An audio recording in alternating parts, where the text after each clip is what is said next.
Kim Jong-un isn't giving South Korea's new leader much room to try out a softer approach toward his regime.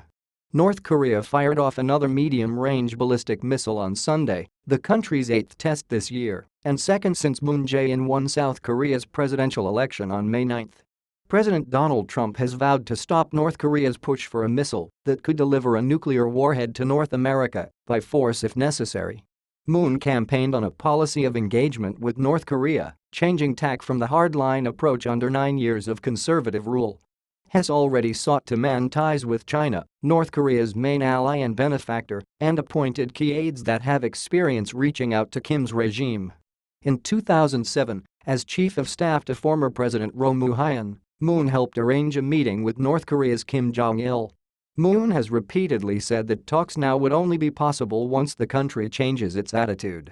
Still, Moon's picks for chief of staff, national security advisor and spy agency chief indicate he will engage with Kim's regime in the long run, according to Kim Hyun-wook, a professor at the Korea National Diplomatic Academy. Moon's appointments herald a clear shift in dealing with North Korea, Kim said. There can be acceleration and deceleration with the pursuit of a dialogue, but in the broader picture, we're headed for reconciliation, exchanges and conversation. Here are introductions to Moon's key appointments and possible candidates for Unification Minister, a position that involves forming policies related to North Korea.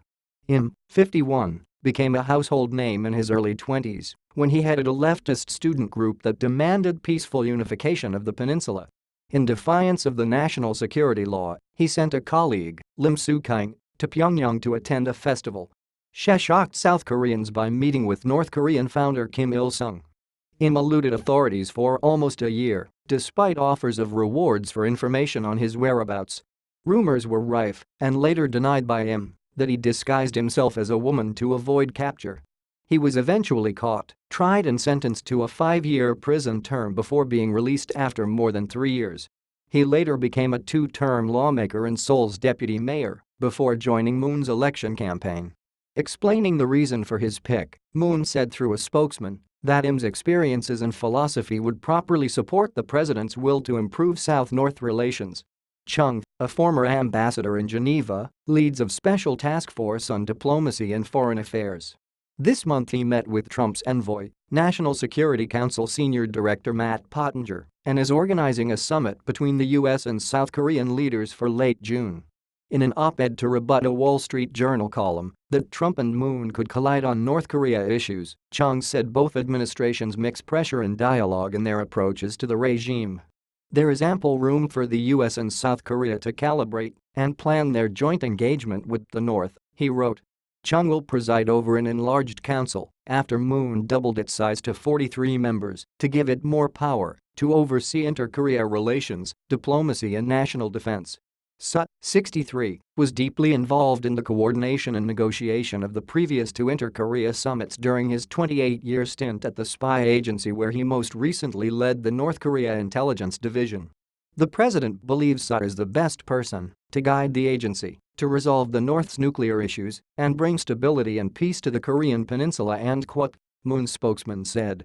Yang, a professor at the University of North Korean Studies, was a key campaign advisor to Moon on unification policies.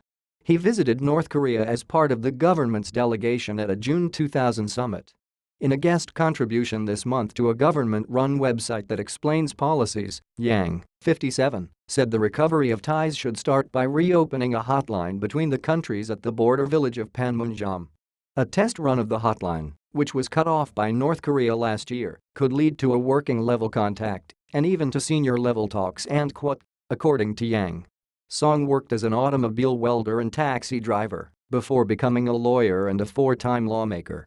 He has criticized the former government's decision to close a joint industrial park near the border.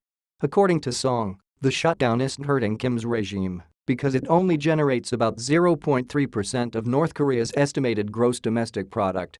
Song shares Moon's view that the deployment of a U.S. missile shield system should be reviewed by the government and debated in parliament.